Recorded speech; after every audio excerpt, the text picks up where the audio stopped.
ஓம் சாந்தி. எல்லோரும் சந்தோஷமாக இருக்கிறீங்களா? ஸோ படையப்பா படம் ரஜினி படத்தில் ஒரு காட்சியில் நீலாம்பரி ஒரு டைலாக் சொல்லுவாங்க. அது ஒரு முக்கியமான டைலாக்.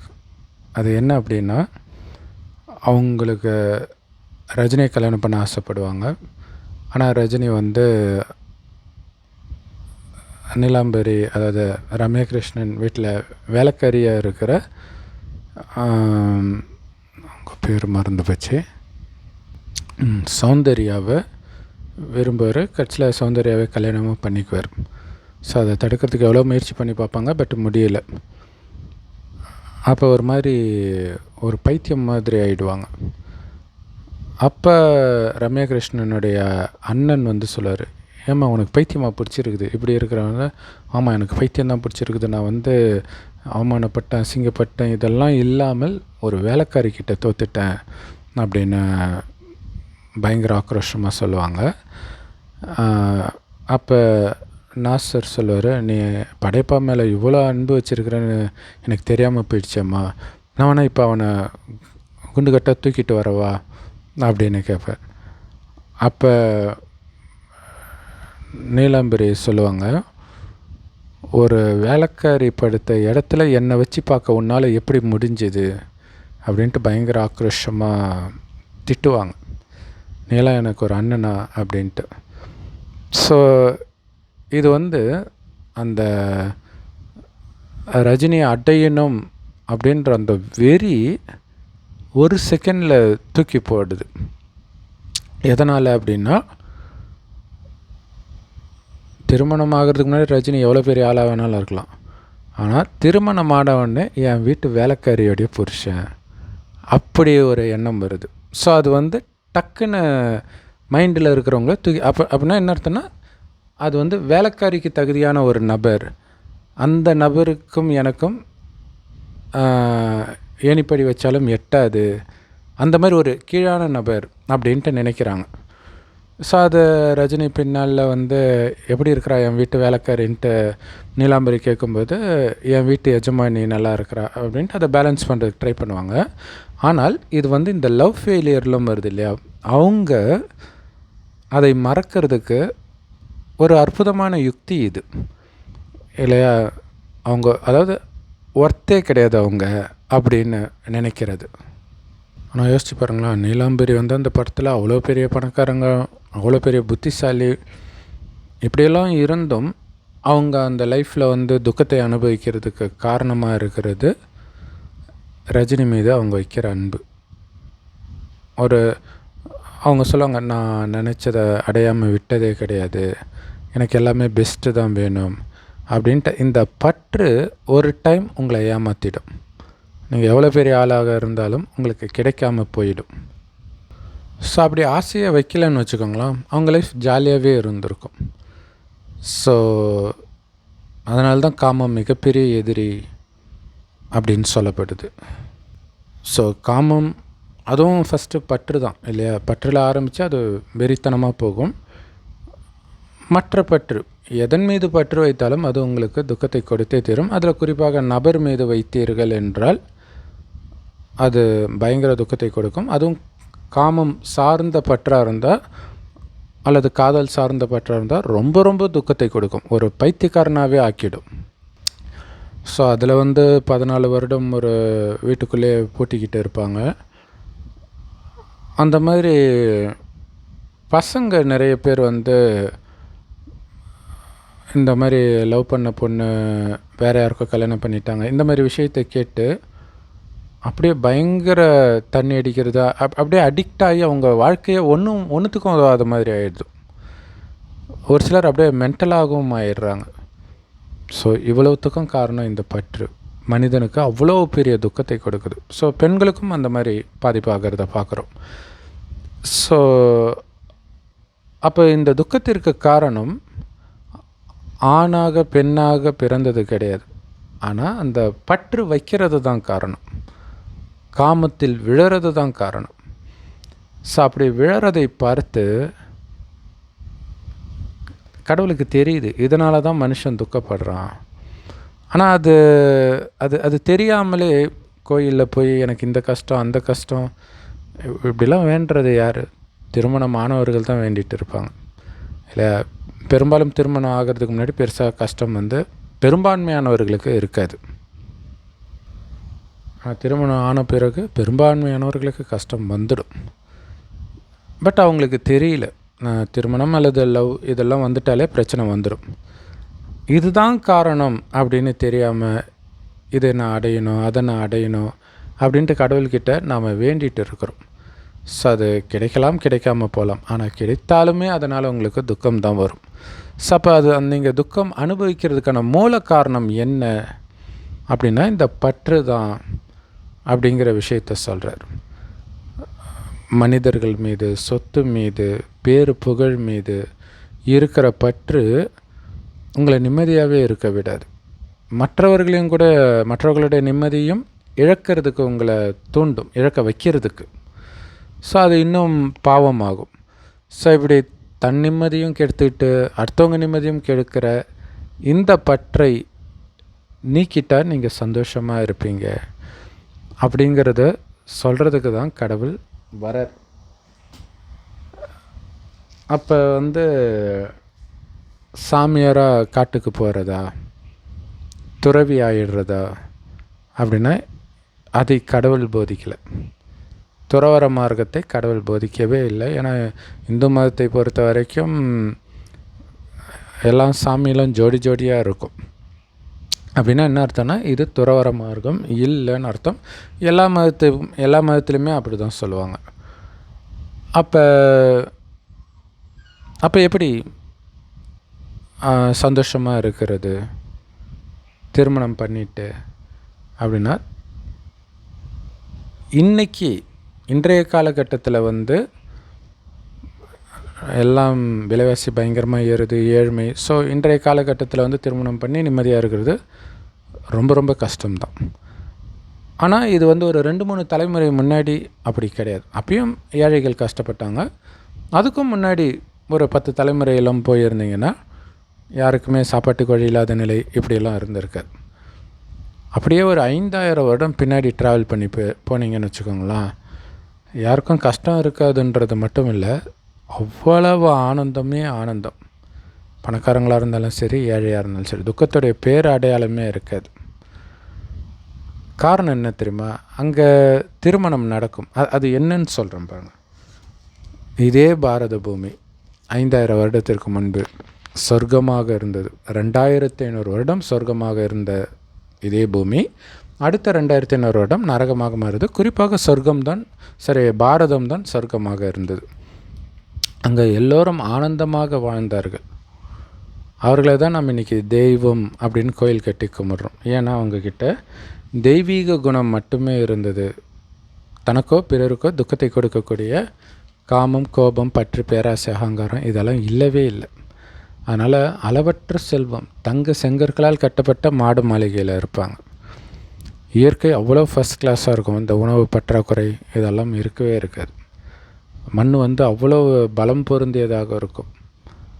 இன்றைக்கி மண்ணில் சத்து இல்லாததுனால தான் செயற்கை உரங்கள் இதெல்லாம் போடுறாங்க. அப்போ கூட விளைச்சல் அந்த சுவையெல்லாம் போய்கிட்டே இருக்கிறது நமக்கு தெரியுது இல்லையா? நம்ம சின்ன வயசில் இருக்கும் பொழுது இருந்த ஏதோ ஒரு கனியை நீங்கள் யோசித்து பார்த்தீங்கன்னா, இப்போ அதே வெரைட்டி உள்ள அந்த கனியை எடுத்து பார்த்தீங்கன்னா அந்த டேஸ்ட்டோடு ஒப்பிடும்போது இப்போ ரொம்ப ரொம்ப கம்மியானதை நம்மளால் உணர முடியும்.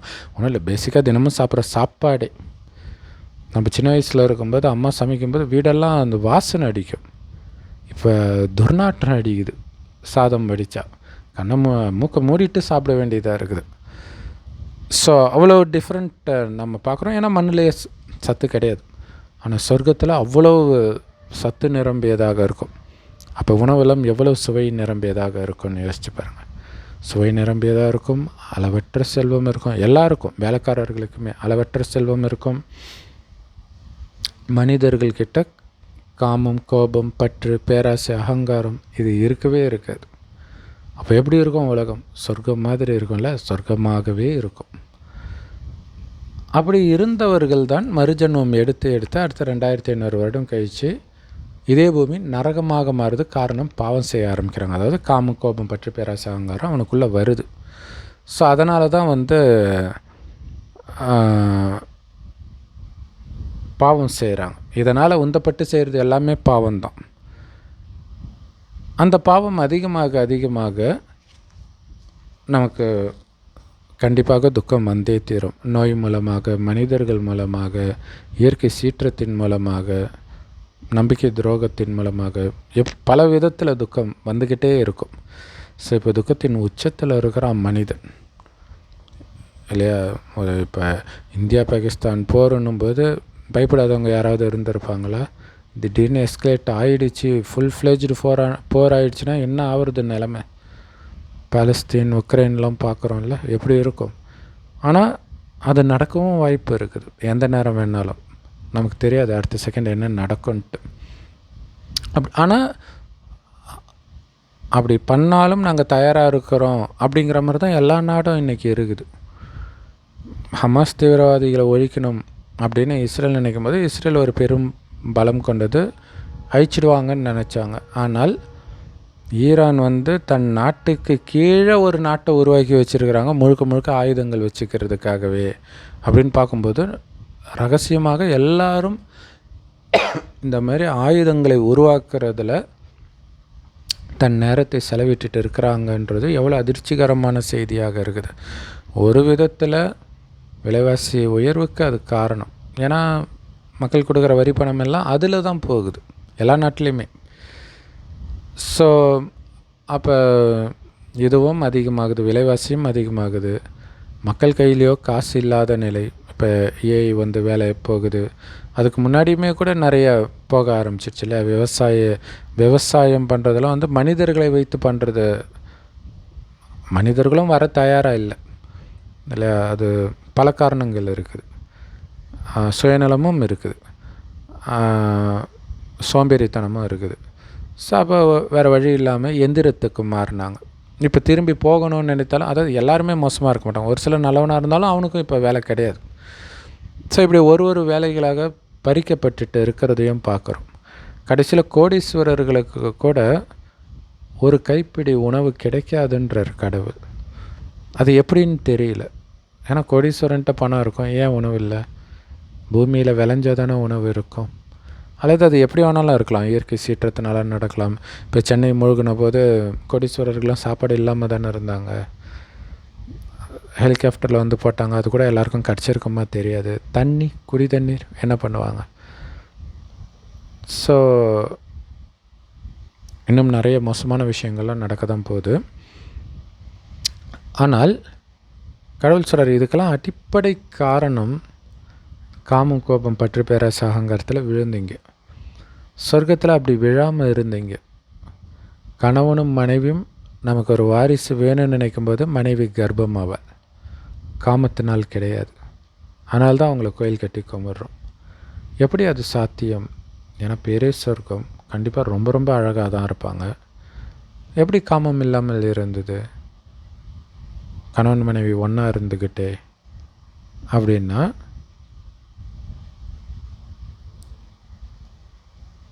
அங்கே உடலின் பக்கம் கவனம் இருக்காது. அதுதான் விஷயமே. அதனால் காமம் மட்டும் இல்லை, பற்று கூட இருக்காது. இல்லை என்னுடைய அம்மா, என்னுடைய தங்கச்சி, அண்ணன், இந்த மாதிரி பற்று கூட இருக்காது. உயிர் புருவ மத்தியில் நட்சத்திரமாக ஜொலிக்குது, அதை தான் ஆத்மான்னு சொல்கிறோம். அதனால தான் அங்கே பொட்டு வைக்கிற பழக்கமாக இருக்குது. அந்த ஆத்மா தான் கண் வழியாக பார்க்குது, வாய் வழியாக பேசுது, அனைத்து காரியம் செய்யுதுன்றது ஞானம் இயல்பாகவே சொர்க்கத்தில் எல்லோருக்கும் இருக்கும். ஒருவரை ஒருவர் பார்த்து பேசும்போது புருவ மத்தியில் இருக்கிற ஆத்மாவில் தான் உங்களுடைய கவனம் இருக்கும். ஏன்னா ஆத்மா தான் பேசுது வாய் மூலமாக. அதனால் ஆத்மாவிலே கவனம் இருக்கும் பொழுது, தன்னையும் ஆத்மானே உணரும்போது ஆனந்தமும் அமைதியும் உள்ளுக்குள்ளே ஒரே சீராக சதா இருந்துக்கிட்டே இருக்கும். ஏன்னா ஆத்மாவுடைய உண்மையான குணமே ஆனந்தமும் அமைதியும் தான். ஆனால் 2500 வருடம் கழித்து என்ன ஆகுது தெரியுமா? ஆத்மான்றதை மறந்துடுறாங்க, தன்னை உடம்புன்னு நினைக்கிறாங்க, பிறரையும் உடம்புன்னு பார்க்குறாங்க. அப்போ ஒரு மயக்கம், வெளி உலக விஷயங்கள்லேருந்து ஆனந்தத்தை எடுக்கணும் புலனின்பத்தின் மூலமாக அப்படின்னு நினைத்து புலன்களுக்கு அடிமையாகிறாங்க. ஸோ அதனால தான் நிறைய பாவம் செய்கிறாங்க. அந்த பாவத்திற்கான தண்டனை தான் நம்ம இப்போ சொன்ன ஏழ்மை, நோய், ஊனமாக பிறக்கிறது, இயற்கை சீற்றம் எல்லாமே. இதிலிருந்து காப்பாற்றுறதுக்கு, நிரந்தரமாக காப்பாற்றுறதுக்கு கடவுள் வரார். ஸோ மதங்கள் சொன்ன மாதிரி ஊனமாக இருக்கிறவனை ஏந்திரிச்சு நடக்க சொல்கிறது, இந்த மாதிரி சின்ன சின்ன அற்புதம் பண்ணுறதெல்லாம் கடவுளோட வேலை கிடையாது. அற்புதங்கள் நடக்கலாம், ஆனால் அப்படி வந்தால் மட்டும் அவனுடைய கஷ்டமெல்லாம் போயிடுமா? இறந்தவனை மரணத்திலேருந்து எழுப்பினா மட்டும் அவன் கடைசி வரைக்கும் இறக்காமலே இருந்துட போகிறான்னா? இறக்கிறது துக்கத்திற்குரிய விஷயம் கிடையாது. ஒரு உடலை விட்டு இன்னொரு உடலை எடுக்க போகிறோம். ஆனால் இந்த உடல் நானுன்னு நினச்சது தான் பிரச்சனை. சொர்க்கத்தில் இந்த உடலை இருக்கக்கூடிய ஆத்மா தான் நான் எப்போவுமே இருக்கிறேன். ஒவ்வொரு உடலாக எடுக்கிறேன். அதாவது மனித உடல் தான், ஆண் உடல், பெண் உடல், இப்படி மாறி மாறி எடுக்கிறேன். ஒருவர் ஆத்மானே தான் புரிஞ்சிருப்பாங்க. ஸோ அதனால் யார் மீதும் பற்று இருக்காது, காமம் இருக்காது, திருப்தியாக இருப்பாங்க. அப்போ எப்போவுமே திருப்தியாக இருந்தால் ஏன் கோபம் வரப்போகுது? ஸோ அதனால தான் அங்கே ஆனந்தமாக இருந்தாங்க. குறிப்பாக காமம் இருக்காது, அது ரொம்ப முக்கியம். ஏன்னா இந்த காமம், கோபம், பற்று, பேராசை, அகங்காரம் ஆத்மாவின் சக்தியை குடிச்சிடும். சக்தி அதிவேகத்தில் குறையும். அப்படி குறையாமல் தடுக்கணும். அது மட்டும் இல்லை, சக்தியை நிரப்பணும். அப்படின்னா என்ன பண்ணணும்னா, உங்களை ஆத்மான்னு பரமாத்மாவை நினைக்கணும்னு கடவுள் சொல்கிறார். இப்போ கடவுள் எப்படி இருக்காருன்னு தெரிஞ்சால் தானே நினைக்க முடியும். அவர் செம்பொன் நிறமான ஒளி உலகத்தில் நட்சத்திரம் மாதிரி இருக்கார். கடைசி 100 வருடம் அவர் தான் ஒரு வயோதிகர் உடலில் இந்த ஞானத்தை கொடுக்குறார். ஆத்மாக்களும் அவரோட தான் இருந்தோம்.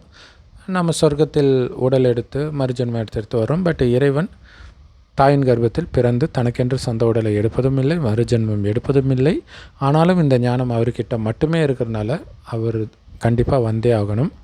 ஒரு வயோதிகர் உடலுக்குள்ளே பிரவேசமாகி இந்த ஞானத்தை கொடுக்குறார். என்னென்னா, ஆத்மானு பரமாத்மாவை நினைவு பண்ணிக்கிட்டே இருங்க. வெளி உலகத்து விஷயத்தை பார்த்தும் பார்க்காம கேட்டும் கேட்காம இருங்கன்னு சொல்கிறார். ஆனால் கடந்த 2500 வருடமாக வெளி உலக விஷயத்தில் மயங்கின நம்மளுடைய மனம், குறிப்பாக காமத்தில் மூழ்கிய நம்முடைய மனம், திடீர்னு அதை விட்டுருமா? எவ்வளோ அடிமையாக இருக்குது. அதே மாதிரி பற்ற விட்டுடுமா? அதுக்கு ஒரு யுக்தி. ஆரம்பத்தில்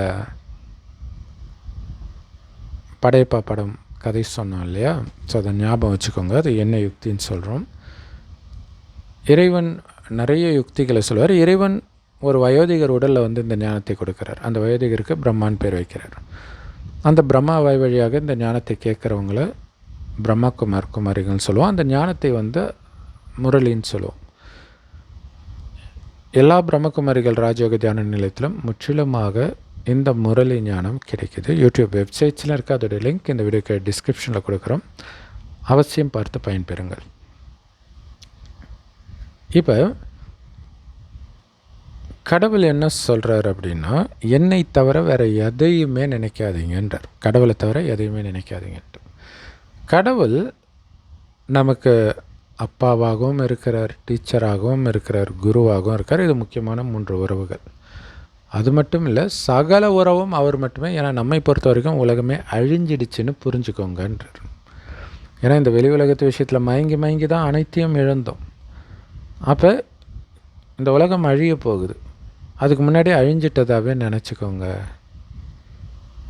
அப்போ யாருமே உலகத்தில் இல்லைன்னா எப்படி இருக்கும்? யோசிச்சு பாருங்களா? அப்போ கடவுளையே நினச்சிட்டு இருக்க மாட்டோம். இப்போ அப்படி நினைங்கன்றார். அது ஒரு யுக்தி.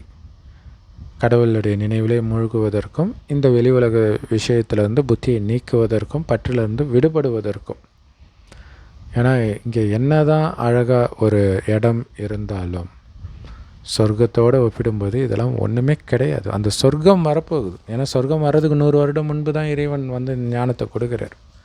அந்த சொர்க்கத்துக்கு நீங்கள் போயிட்டீங்கன்னா எல்லாமே உங்களுக்கு கிடச்சிடும், துக்கமே இருக்காது. அதுக்கு என்ன பண்ணணும்னா, அங்கே இருக்கக்கூடிய குணத்தை இப்போவே நீங்கள் எடுத்துகிட்டு வாங்க. ஏன்னா அந்த குணம் இருந்தால்தான் நீங்கள் அங்கே போக முடியும். இப்போ கூட நீங்கள் எந்த அப்பா அம்மாவுக்கு பிறந்திருக்கிறீங்கன்றதை உங்களுடைய முந்தைய ஜென்மத்தில் குறிப்பாக இறக்கும்போது உங்களுடைய குணம் தான் நிர்ணயிக்கும். அதே மாதிரி குணமுள்ள ஒரு குடும்பத்தில் நீங்கள் பிறப்பீங்க. ஸோ நல்ல குணமாக இருந்தால் நல்ல குடும்பத்தில் பிறப்போம், இல்லாட்டினா அதுக்கேற்ற குடும்பத்தில் தான் பிறப்போம். ஸோ இப்போ கடவுள் நமக்கு அப்பாவாக, ஆசிரியராக, அம்மாவாக, அப்பாவாக, குழந்தையாக எல்லா உறவுலையும் இருக்கிறார். வேலைக்காரனாகவும் இருக்கிறார். அவர் சொல்கிறார், நான் உங்களுடைய கட்டளைக்கு கீழ்ப்படிந்த வேலைக்காரனாக இருக்கிறேன். உங்களை கலியுகத்தில் துக்கம் நிரம்பிய மனிதன், காமம், கோபம், பற்று, பேராசை, அகங்காரத்தில் மூழ்கிய பாவப்பட்ட மனிதனை பாவம்னா என்னன்னே தெரியாத புண்ணியம் நிரம்பிய தூய்மையான மனிதனாக மாற்றி நான் சொர்க்கத்திற்கு அனுப்புகிறேன். அந்த வேலையை செய்யக்கூடிய வேலைக்காரனாக உங்களுக்கு இருக்கிறேன் அப்படின்னு சொல்கிறார். ஸோ மனிதர்கள் ஏதோ ஒன்று நடக்கலை அப்படின்னா கடவுள்கிட்ட உனக்கு கண் இருக்குதா, இப்படி பண்ணிட்டியா, அப்படி பண்ணிட்டியா அப்படின்னு திட்டுவாங்க இல்லையா? யாரை நம்ம உரிமையாக திட்டுவோம்? வேலைக்காரனை தான் திட்டுவோம். ஸோ அப்போ அது கரெக்டாக இருக்குது. ஆனால் அவர் உங்களுடைய கட்டளைக்கு கீழ்ப்படிந்த வேலைக்காரன், நான் சொல்வதையும் நீங்கள் செய்யுங்கன்ற. அப்படின்னா என்ன அர்த்தம்னா, நான் உங்களுக்கு கட்டளைக்கு கீழ்ப்படிந்த வேலைக்காரனாக இருக்கிற மாதிரி நீங்களும் எனக்கு கட்டளைக்கு கீழ்ப்படிந்த வேலைக்காரனாக இருங்க. ஏன்னா இதனால் ஒரு பைசா கடவுளுக்கு லாபம் கிடையாது. அவர் எதையுமே அனுபவிக்காதவர், அனுபவிக்கவும் முடியாதவர். ஸோ முழுக்க முழுக்க நமக்கு பிச்சைக்காரன் மாதிரி கலியுகத்தில் இருக்கிற நம்மை சத்தியுகத்தின் சொர்க்கத்தின் எஜமானர் மகாராஜா மகாராணி ஆக்கிறதுக்கு தான் இந்த ஞானத்தை கொடுக்குறேன். அதனால தான் இது பேரே ராஜயோகம். ஸோ இதோடைய நினைவாக ஒரு கதை கூட இருக்குது. அலாவுதீன் அற்புத விளக்குன்னு கமல்ஹாசன் நடித்த படம் கூட பார்த்துருப்பீங்க. அதில் பார்த்திங்கன்னா கமலுக்கு ஒரு விளக்கு கிடைக்கும். அந்த விளக்கை இப்படி ஏதோ ஒன்று துடைக்கிறதுக்காக இப்படி தேய்ப்பார், டக்குன்னு ஒரு பூதம் வரும், பயந்துருவார். ஆனால் அந்த பூதம் என்ன பண்ணோம், நீ எது கேட்டாலும் நான் உனக்கு கொடுக்குறேன், நான் உன்னுடைய அடிமை, என்னால் கொடுக்க முடியும். ஆனால் கமல் ஒன்று ஒன்றா கேட்பார். அப்போ அந்த விளக்கை தவிர அவர் எதை பற்றியும் கவலைப்படுத்தலை. ஏன்னா அது ஒரு மேஜிக் லேம்ப், எது கேட்டாலும் கொடுத்துடுது. அந்த மாதிரி ஒரு மேஜிக் லேம்ப் தான் கடவுள். ஏன்னா அவரும் ஒரு ஒளியாக தான் இருக்கிறார். கணக்கு தெரியாத நுட்பமான ஒளிப்புள்ளி, நீங்கள் நட்சத்திரம் மாதிரி நினைக்கலாம். ஆத்மாவும் அப்படி தான் இருக்குது. ஸோ உடல்ன்றதே மறந்த ஆத்மான்னு ஒன்று வந்து பரமாத்மாவையே நாம் நினைக்கணும். ஸோ நினைக்க அனைத்தும் உங்களுக்கு சேமிப்பாகிட்டே இருக்குது. இப்போதைக்கு சூக்ஷ்மமாக, ஏன்னா கலியுகத்தில் உங்களுக்கு எது கொடுத்தாலும் அது துக்கத்தை தான் கொடுக்கும். ஸோ அதனால் அது சொர்க்கத்துக்கு சேமிப்பாகிட்டே இருக்குது.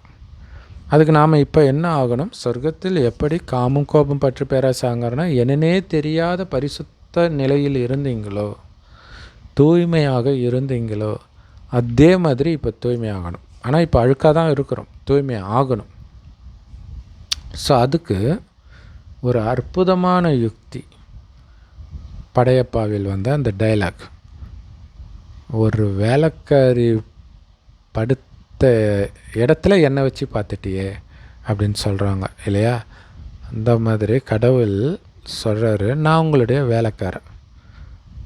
நம்ம வேலைக்காரன் எப்படி இருக்கிறாரு, பயங்கர பரிசுத்தம். காமம்னா என்னன்னு தெரியாது, கோபம்னா என்னன்னு தெரியாது, பற்றுனா என்னன்னு தெரியாது, பேராசனா என்னன்னு தெரியாது, அகங்காரனா என்னன்னு தெரியாது. ஜென்ரலாக வேலைக்காரனாக யாரை வச்சுருப்போம், நம்மை விட கீழே இருக்கிறவங்கள தான் வச்சுருப்போம்.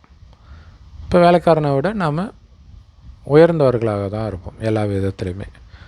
அப்போ கடவுள் நமக்கு வேலைக்காரன்னா, என்னுடைய வேலைக்காரனே அவ்வளோ பரிசுத்தமாக, அவ்வளோ அன்பானவனா, அமைதியானவனா, தூய்மையானவனா இருக்கிறான்னா, அவருடைய எஜமானனாக இருக்கிற நான் எவ்வளோ தூய்மையாக இருக்கணும் அப்படின்னு நீங்கள் யோசிச்சிட்டாலே காமம், கோபம், பற்று, பேராசைன்ற அழுக்கை நெருங்க விட மாட்டீங்க.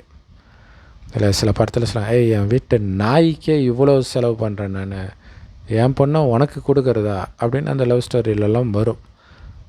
அந்த மாதிரி என் வேலைக்காரனே இவ்வளோ பரிசுத்தமாக இருக்கிறேன்னா நான் எவ்வளோ பரிசுத்தவான், நான் இந்த அழுக்கான விஷயத்தை பார்க்கலாமா, கேட்கலாமா அப்படி நினைக்கணும். ஸோ நிறைய யுக்தி இருக்குது. இந்த யுக்தி படையப்பா அந்த சீன் ஞாபகம் வரும்போது இதை பயன்படுத்தலாம் அப்படின்னு தோணுது. ஸோ பெஸ்ட்டு பவர்ஃபுல்லான யுக்தியும் கூட.